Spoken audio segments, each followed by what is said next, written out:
Ben here, and what I'm going to cover in this video is why most of conversion rate optimization or A/B tests on a website just don't make any sense. And still, it's a bit controversial, right? Who am I? Some credibility behind this claim. Basically, my name is Jan, and I'm the managing director of furniture-scale.com. The last couple of years, we managed multiple 8 figures in client ad spend. We've seen a lot of split tests. We implemented a lot of split tests as well.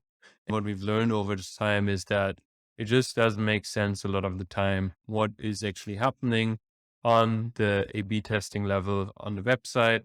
So in order to be able to understand this like crazy claim that I just made, you have to understand that there's things that always make sense to add. For example, trust symbols, if there's something obviously wrong in the UX, etc., etc. But if those things are obviously wrong, there's not really any need to test them in the first place, regardless. So what you have to do is you have to distinguish between objective things. Something objective is something that just generally makes sense. You don't even have to think about it too much. And subjective things where like there's some uncertainty around it and you're not 100% sure. And it's something that the data kind of has to determine. And the reason why you need to distinguish between them is that leverage of testing anything specifically has to be there. It's something that has to make sense to test, but you also need to have statistical significance. And when you look about at what statistical significance means is that you want to have a certain percent of certainty in order to be able to make your decision. Generally, with any kind of data, with any kind of probabilistic decision, which most decisions on A/B tests, most decisions in online marketing are, you can never have 100% certainty.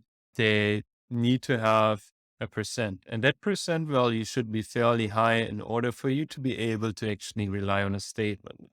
Because if you think about it, with a scientist in clinical trial is looking to make a decision on whether it's not something is correlated.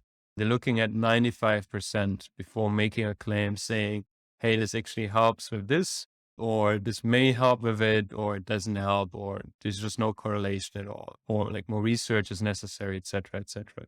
But even then, and that's why they're so conservative with their claims, is there's a 1 in 20% chance that you're actually going to be wrong at the end of the day, regardless. So even if you have a 95% certainty, they don't want to put their scientific career at jeopardy. In your specific case, it's obviously slightly different, right? You're not trying to build like a scientific reputation. You're trying to drive results for your online stores. So that's obviously a little bit different. But in general, you do need to have very high certainty. And I personally think 95% is the least that should be aimed at. And why that is the case is something that I'll get into in a sec.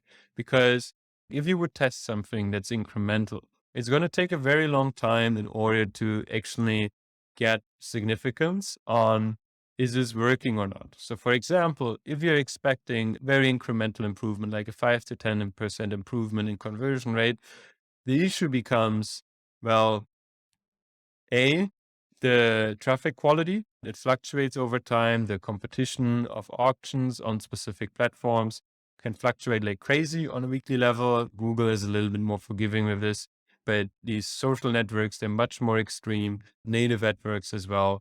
And in general, because they're so much more extreme, the traffic quality can fluctuate so much on a weekly level. You can have all kinds of bot traffic as well coming to your website. So there's so many things that already have to be taken into consideration to make sure you can make a reliable decision.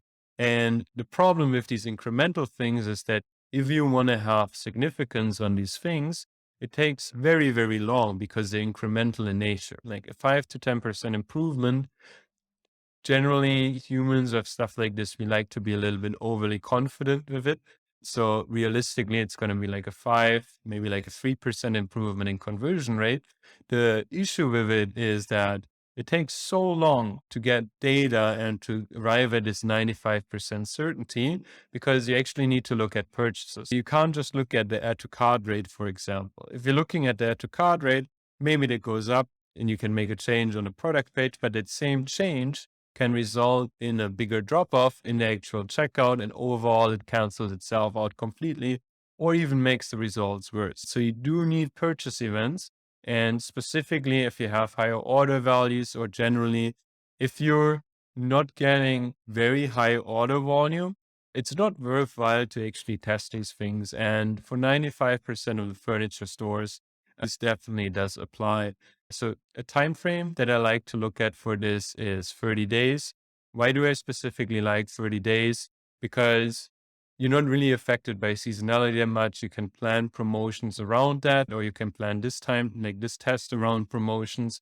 And because you're doing that, you basically reduce the amount of variables, because otherwise promotions affect things, seasonality affect things. If a competitor is running a promotion, they can also affect your test results. So you're generally operating in this very open environment, and the longer it takes to get statistical significance, the more variables you're going to be exposed to.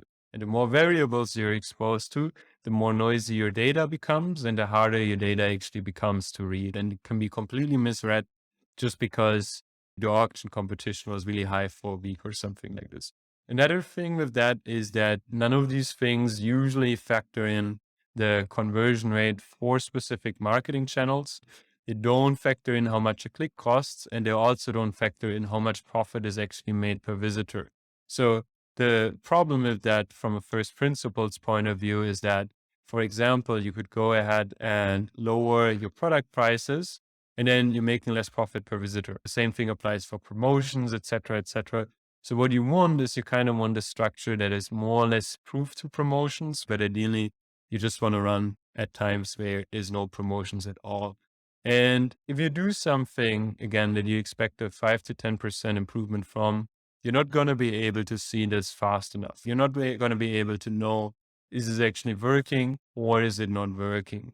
So the question then really becomes, what actual effort should go into in order to test things on the website? And you're basically going to be able to see a clear difference if what you're doing is significantly different. Otherwise, it's a little bit more incremental and you can wind up spinning your wheels. You can pay someone like a conversion rate optimization specialist X amount of dollars per month. But at the end of the day, it's just spinning their wheels. There's nothing that's actually happening, and you just have unnecessary costs, as well as those tests take away from other tests that do actually make sense to do and that aren't incremental and then are going to have a bigger impact on your overall bottom line. So there's opportunity cost and real linear tangible cost with that.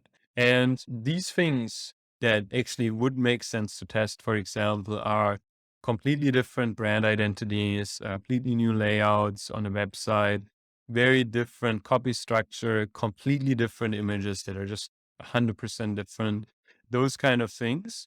And another thing, for example, would be to add more copy to the website, add additional elements, etc., that you know are going to be read and that you expect to be very strong selling points that are new. The issue with those things, though, is that they are very high effort to create, like changing your entire branding. It's much more work than changing the color of your call to action.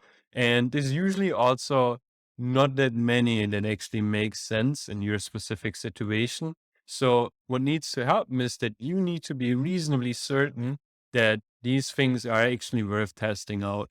And how do you make sure that you're testing what you're planning to test is actually different enough, but also reasonably likely to work? And how can you be certain that the changes on your website objectively make sense and that there aren't subjective things? For that, something in our experience makes sense is that you need a partner who understands your specific industry, who has a very solid track record in this industry. And by doing that, you're not just saving yourself a bunch of time, effort, money, sweat, tears, blood, whatever you want to call it, but you're also going to get a much higher profit margin, going to have better revenue, and you're basically going to be able to outspend your competitors because a specific click is going to be worth much more to you than to them. And because of that, you can outspend them on the ad networks. Once you can outspend someone on an ad network, because it's an auction, at the end of the day, the person who's willing to bid the highest wins, all factors being equal. So If you want to implement this idea in your business, then just head over to furniture-scale.com and book a call there. And what we're going to do is we're going to develop a specific plan for you in regards to what specifically is going to make sense. You can pick our brain on this. Looking forward to seeing you there. Bye bye.